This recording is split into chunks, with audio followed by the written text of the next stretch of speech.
mataqaanaa boqorka maansada? waa maxay boqorka maansadu? dhammaan sababahaasoo dhan halkan ayaan kusoo jeedi doonaa ee kusoo dhawaada saaxiibayeel muuqaalkeena maanta kaasoo kusoo qaadan doona boqorka maansada. haddaba muuqaalkan la bilowyo dhammaad waa inaad daawataa oo muuqaalkan leegsa xataa naguna soo biirtaa. boqorka maansadu waa gabayga oo ah qaybta koowaad ee maansada, murti ahaan iyo miisaan ahaanba ugu hanaqaadsan uguna heer sareysa qaybaha maansada. gabaygu waxa uu leeyahay luqad gooni ah oo uu kaga duwan yahay qaybaha kale ee maansada. waxa kale oo uu leeyahay xaraf-raac gooni ah oo ah ugu yaraan 2 meeris kasta. taasina waa astaan uu gabaygu leeyahay uuna kaga soocan yahay qaybaha kale ee maansada. waxaa jira qayb maansada ka mid ah oo loo yaqaano masaafo. xaraf-raaceedu 2 meelood ayuu u kala hase ahaatee gabaygu waxa ay ku habdhac duwan yahay. gabaygu waxa uu ka mid yahay 3 nooc oo raggii hore uga maansoon jireen, 3da oo kala ahaa gabay, geeraar iyo masaafo. 3dan qaybood oo kalaha raggu isugu yimaadaan waxaa loogu jeclaa uguna xiisaha badnayd gabayga. arrimaha gabayga laga tirin jiray waa in badnaa, waxaana ka mid ahaa guubaabada, goodiga, hanjabaada, habaarka, ducada, ammaanta, cayda, calacalka, baroordiiqa, kaftanka iyo xifaalada. waxa kale oo jira qaybo kale oo kasii mid digashada, xilxidhaalaha, quduska iyo waanada, ergada, abaaldhaca, dooda iyo baanaha, fariinta iyo wacyigelinta, naftii habar. haddaba xilliyadii dambe kaalintii gabayga waxaa la wareegtay heesta oo loo qaado awoodii hal-abuurnimo. meeqaam hoose ayaa ay ku dhacday.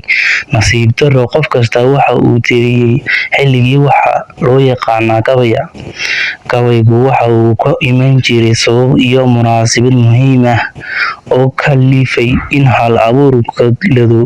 waagii hore Soomaalidu aqoon bay u lahayd maansada oo ninkii geeraara iyo ninka jiifta curiya mid kastaaba bulshadu waa ay ku kala taqaanay qaybaha maansada. haddaba bulshadii reer guuraaga ahayd iyo magaalooyinkii la tegay waxa ay dhaxal siisay burburka ka yimaada wixii Soomaalidu ay ku kaydsanaa xeer iyo xigmad ba lahaa.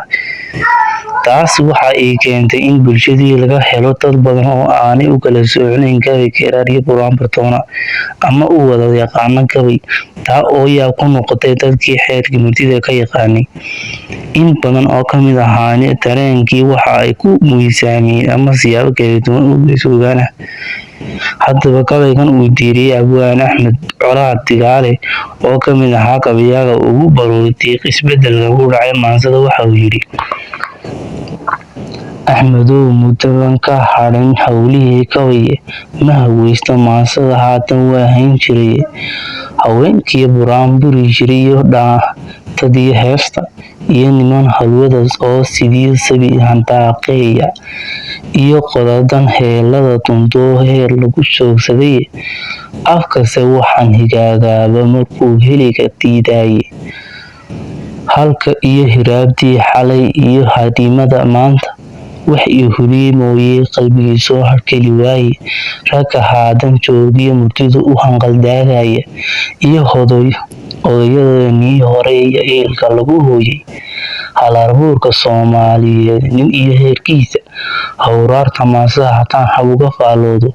hadda uma sinayn aadanuhu tan iyo habiile. ragguunbaa hoggaanka u hayiyo oo loo hanayn jiray. haddiise maanta weel loo helo hama laga dhaanjay, waa nin iyo haandii iyo markay hibata laabtaadu.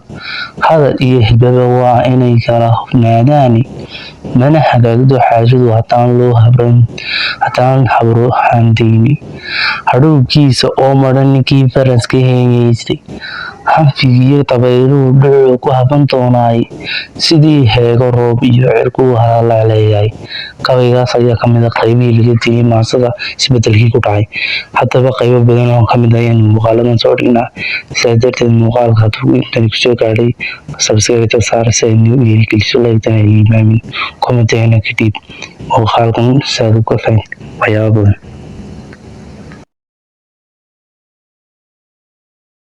maanso qalbiga qaatay.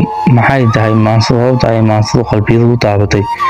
Asalaamu calaykum waraxmatullaahi wabarakaatu. Kusoo dhawaada saaxiibayaal kanaalkeena maanta kaasoo rashay doono mawduuca inaad ka heli doontaan dhammaantiin. Mawduucan aan kusoo qaadan doono maansada qalbiga taabatay. Haddaba waa maxay sababta ay maansooyinku sida gaarka ah u taabtaan qalbiyada dadka? Mise waxaa jira sirro badan oo adiga kaa qarsoon? Haddaba dhammaan mawduucyadaas waxaan kusoo wadaagi doonaa muuqaalkeena muuqaalka bilowga ilaa dhammaad. Waxaan kaa codsanayaa inaad subscribe noo saarto waayo waa noo dhiirigelin. Kanaalka waxaynu kusoo gudbinaa dhammaan wixii suugaana ama maansooyin ama dhaqanka ku saabsan. Haddaba haddii aad xiisaynayso dhammaan qodobbada aan soo sheegnay waa nagu dhiirin kartaa commentkana waa nagu soo qori kartaa. Haddaba aan si toos ah u guda galno mawduuceena maanta. Sababta ay maansadu u qaadato qaybta dareenka dadka taasoo waqti badan sii noolaata. Sababtuna waxa weeyaan maansadu ma aha erey la isku qurxiyo oo keliya ee waxay ka hadashaa ama ay si toos ah u taabataa qalbiyada dadka. Taasna waxaa sababa in abwaanku uu ka hadlo qodobka marka uu ka hadlay arrin isaga xaaladiisa soo gashada, taasoo noqon karta jacayl ama dagaal ama geesinimo, xeelad kastoo ay tahayba. Haddaba waxa qalbigiisa ku dhaca waa arrin la soo cusboonaata, taasoo ereyaduna ay yihiin ereyo aad iyo aad u taabanaya dareenka qofka. Sababtuna ma aha in qofku intuu halkaas ka soo fadhiisto uu ereyga ku doono iska odhanay kadibna isku sheekeeyo. Taasi ma aha maansad sii raagtay ee sababtu waxa weeyaan maansada inay ka hadashaa qodobkaas aad iyo aad muhiim ah kaasoo qofku markaa ku arkay. Isla markaana maansadu ma ahaan karto qof aan waxaan u ereyga sheega ee waa waxa uu arko keliya waa inuu maansada sida tooska ah uga hadlaa. Sababtaas ayaa maansooyinka qaar ka dhigtay inay qalbiyada taabtaan oo inay sii jiraan qarniyo badan. Sidoo kale waxaan halkan kasii arki doonaa qaybo kale oo maansooyinka ka mid ah si aynu haddaba si toos ah usii wada sheegno qaybahaas oo dhan. Hayloobin inaad muuqaalka like saarto siina share garayso. Sidoo kalena commentiga nagula wadaagto maansooyinka kugu xiisaha badan kuwaas oo qalbigaaga taabtay. Taasna waxaa sababa ereyada wanaagsan ee ku jira iyo waxyaabaha tooska ah iyadoon aan waxba laga khiyaali sheegin. Haddaba qaybo badan ayaynu soo gudbi doonaa qaybtan halkan ayay noogu joogaysaa. Sidaa darteed waxaan rajeynayaa inaad ka hesho. Waa maxay siraha ka dambeeya boqorka maansada? Maxayse tahay sirta ku qarsoon boqorka maansada? Kusoo dhawaada saaxiibayaal muuqaalkeena maanta kaas ayaan dhammaantood sheegi doonaa qodobada aynu hore uga qaadanay. Waxaan kaa codsan lahaa inaad muuqaalka like saarto naguna soo biirto si aad noo dhiirigeliso. Taasina waxay naga caawinaysaa inaan muuqaalo xiiso badan soo dhigno waayo markaynu aragno qof dhiirigelinaya ama dadna taabanaya waxay noo tahay dhiirigelin. Haddaba si toos ah aynu guda galno qodobadeena maanta kusoo qaadan doono sirta boqorka maansada. Muxuu yahay marka hore boqorka maansada? Aynu sii faahfaahin. Sirta boqorka maansada waxa weeyaan waa gabayga. Marka hore gabayga ayaa loo yaqaanaa boqorka maansada. Sirtuna waxa weeyaan boqorka maansadu wuxuu ahaa markay dad meel iskugu yimaadaan ama dad waaweyn oo ragga waayadii hore waxa la iskugu qeybi jiray gabayga halkay maanta inaga heesaan noogu jirto. Markay raggu meel iskugu yimaadaan saddex wax ayuunbaa halkaa laga sheekeyn jiray ama lagu soo qaadan jiray. Waxay ahayd midda koowaad gabayga oo aad iyo aad loogu jeclaa iyo geeraar iyo masafo. Haddaba dhammaan waxaa loogu jeclaa gabayga sababtoo ah gabayga waxaa ku jira ereyo aad iyo aad u qiimo badan kuwaasoo xigmad leh oo qofka bini'aadamkaasi marka uu gabayaaga yahay uu ka fiirsanaya in badan hadalkiisa. Qof caadiyana gabayga sama qaadi karo sababtoo ah gabaygu waa hibo Ilaahay dadka siiyey oo dad sidaan faraha dad bini'aadamku u siinayn ayayna dadkuna u siinayn. Sidaa darteed gabaygu waxay ahayd hibo dadka Ilaahay uu siiyo qofku Ilaahay ku maanaystaana waa loo qeybi jiray gabaygiisana si fiican ayaa loo dhegeysan jiray inkastoo halkii heesta ay gashay miga. Haddaba sirta boqorka maansada waxay ahayd abwaan kastaaba abwaan ayuu qiimo dhaafiyey. Abwaanaduna way kala sarreeyeen mid kastaaba mid buu gabaygiisa kasii fiicnaa. Sababtuna waxa weeyaan ereyada ku jira ayaa kala xigmada badnaa iyo qodobada ay ka hadlayaan kuwaasoo aad iyo aad u kala wanaagsan oo kala xiiso badnaa waqtigii hore. Haddaba waxay ahayd sirta boqorka maansada waa mid aad iyo aad u xiiso badan oo ah gabayga. Gabaygana waxaa ku jira meerisyo badan oo soo noqda. Gabaygu geeraarka uu ka xariif reex badan yahay wuuna ka xigmada badan yahay wuuna ka qodobo dheer yahay. Sidaa darteed gabayga lama gaabin karo ee waa inuu dheeraadaa. Sababo badan ayaa halka abwaanadu ku kala hadheen oo ay abwaano badan halkaa lagu kala reebi jiray, sababtoo ah qofku markii aanu gabayga garanayn marka hore waxay ahayd gabayga qofka bini'aadamkaas.